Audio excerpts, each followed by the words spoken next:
Olá, meus amigos. Nesse vídeo vamos tratar do item 14.3.1.2, que aborda uma comparação entre o poder regulamentar e o poder regulatório. Bom, em relação ao poder regulamentar, ele é uma das espécies de poderes administrativos, poderes esses que vêm sempre abordados nos manuais, nos cursos, portanto, nos livros de direito administrativo. Ainda que não haja um consenso na doutrina em relação ao elenco dessas prerrogativas administrativas, desses poderes administrativos, fato é que a doutrina coloca o poder regulamentar numa espécie, ou como uma espécie desses poderes administrativos. Eu adoto um rol mais enxuto de poderes administrativos, falo em poder regulamentar, poder de polícia, poder hierárquico, poder disciplinar. A professora Maria Silvia Zanella de Pietro também traz um elenco enxuto, mas outros autores, como por exemplo José dos Santos Carvalho Filho, acrescentam a esse elenco ainda o poder vinculado e discricionário. Pessoalmente, como vocês viram no nosso livro, pessoalmente entendo que a discricionariedade e a vinculação são características dos poderes administrativos e não propriamente poderes autônomos. Bom, seja como for, independentemente de alguma polêmica doutrinária, fato é que a doutrina reconhece o poder regulamentar como uma espécie de poder administrativo. E quais são as características básicas desse poder regulamentar? Até para a gente fazer uma comparação com o poder regulatório. Bom, em primeiro lugar, o fundamento constitucional desse poder regulamentar. O poder regulamentar encontra fundamento no artigo 84, inciso 4 da Constituição. O 84 da Constituição elenca as competências do presidente da República. Por simetria, você aplica também essas normas, essas disposições ao chefe do executivo estadual, distrital e municipal, portanto, governadores e prefeitos. Fato é que o 84, ao elencar as competências do presidente da República, no inciso 4, diz que compete ao chefe do executivo editar decretos e regulamentos para a fiel execução das leis. Portanto, primeira característica básica do poder regulamentar, seu fundamento constitucional, artigo 84, inciso 4. Bom, uma segunda característica se refere ao responsável pelo exercício do poder regulamentar. Como a gente acabou de ver, o 84 trata das competências do chefe do executivo. Especificamente lá fala do presidente da República, como eu disse, por simetria, essa norma constitucional se aplica também a governadores e prefeitos. Mas fato é que a própria Constituição Federal destaca que esse poder de regulamentar leis é um poder atribuído ao chefe do executivo. Portanto, em relação à segunda característica, quem é o responsável pelo exercício do poder regulamentar? Bom, via de regra, como fala a própria Constituição, o chefe do executivo. O chefe do executivo tem competência privativa para editar decretos e regulamentos para a fiel execução das leis. E aí dessa ideia decorre uma terceira característica nesse rol que eu apresento de características principais do poder regulamentar. A terceira característica, portanto, seria o caráter predominantemente político do poder regulamentar. Por que esse caráter predominantemente político? Porque, como a gente acabou de ver, o poder regulamentar ele é exercido por um agente político, pelo chefe do executivo. O chefe do executivo vai editar regulamentos, normas gerais, abstratas, para a fiel execução das leis.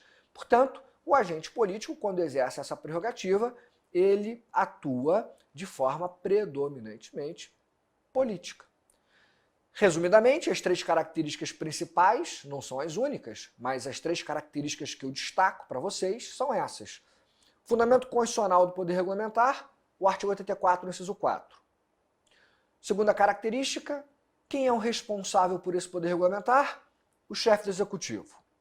E a terceira característica, o poder regulamentar envolve uma tarefa predominantemente política, porque é exercida essa tarefa pelo agente político, pelo chefe do executivo. Bom, de outro lado, nós temos agora poder regulatório. E essa expressão poder regulatório, ela sempre foi utilizada no direito administrativo, nacional e comparado, mas eu diria que, especialmente a partir da década de 90, a expressão poder regulatório ganhou força e passou a ser debatida com mais ênfase na doutrina e até mesmo na jurisprudência.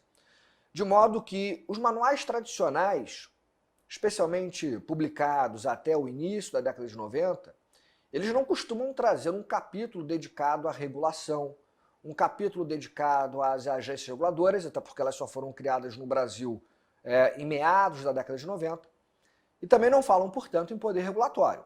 Então esse é um tema, essa é uma expressão que começou a ser utilizada de forma mais frequente e intensa no Brasil a partir de meados da década de 90, porque foi nesse momento, nesse contexto histórico, que o Brasil passou a conviver com as denominadas agências reguladoras. E as agências reguladoras exercem poderes regulatórios. Claro que não é apenas a agência reguladora, existem outras entidades similares que exercem poderes regulatórios, como a CVM, o Banco Central, que são duas autarquias federais que não são agências reguladoras formalmente falando, pelo menos não foram assim denominadas, mas exercem prerrogativas próprias de agências reguladoras, ou poderes muito similares, se não idênticos, com aqueles poderes, ou em relação àqueles poderes exercidos por agências reguladoras. Então, em relação ao poder regulatório, a gente pode dizer que, primeira característica, em relação ao seu fundamento constitucional, nós teríamos um fundamento, digamos, mais genérico do poder regulatório no artigo 174 da Constituição. Porque o artigo 174 da Constituição fala do Estado regulador, diz que o Estado vai atuar como regulador da economia e remete ao legislador infraconstitucional a definição dessa forma de atuação regulatória. Como eu disse, a partir de meados da década de 90, o legislador passou a criar autarquias regulatórias, agências reguladoras que exerceriam esse poder regulatório. Bom, além do artigo 174 da Constituição Federal, no artigo 21 e no artigo 177 da Constituição, nós teremos também duas normas específicas que vão tratar de regulação. No artigo 21, para telecomunicações, no artigo 177, para petróleo. Nós teremos então a Anatel e a ANP com fundamentos específicos no 21 da Constituição Federal, inciso 11, e no artigo 177, a ANP, Agência Nacional do Petróleo. Mas, tirando essas duas normas específicas, o grande fundamento constitucional para a regulação e para o poder regulatório é o artigo 174, que fala do Estado regulador e remete ao legislador a tarefa de definir como vai ser feita a regulação. A segunda característica, quem exerce esse poder regulatório, bom, como acabei de adiantar, no Brasil, de forma predominante, quem tem exercido o poder regulatório são as agências reguladoras. A ANEEL, a Anatel, a ANP, Anvisa, ANTAC, a NTT, Ancine, ANA, ANAC, etc. Essas agências reguladoras regulam seus respectivos setores. Atividades econômicas, serviços públicos delegados, concedidos. E ao regularem esses setores, exercem, portanto, poder regulatório. Como eu disse, não apenas agências reguladoras, mas também algumas entidades similares exercem também poderes regulatórios, como a CVM, Banco Central e outras entidades que também podem baixar normas nos seus setores, podem fiscalizar, podem aplicar sanções, resolver conflitos.